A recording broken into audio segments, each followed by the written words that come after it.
Global star Ram Charan గారు, ఉపాసన గారుల ముద్దుల తనయ క్లింకార జన్మించిన తరువాత మెగా ఫ్యామిలీలో అనేక శుభాలు జరిగాయని, మరి ముఖ్యంగా మెగా హీరోలు అమోఘమైన విజయాలు సాధించారని అంటున్నారు.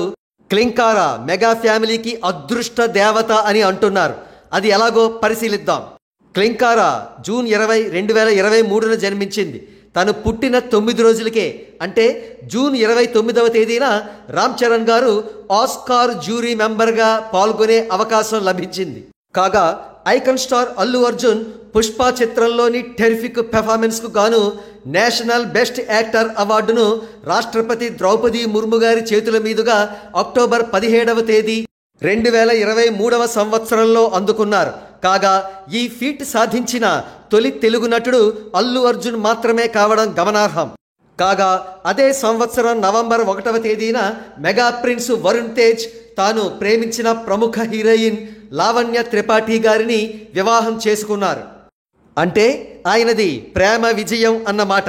ఇకపోతే మెగాస్టార్ చిరంజీవి గారు India's second highest civilian award Padma Vibhushan పురస్కారాన్ని రాష్ట్రపతి గారి చేతుల మీదుగా మే 9వ తేదీ 2024వ సంవత్సరంలో అందుకున్నారు.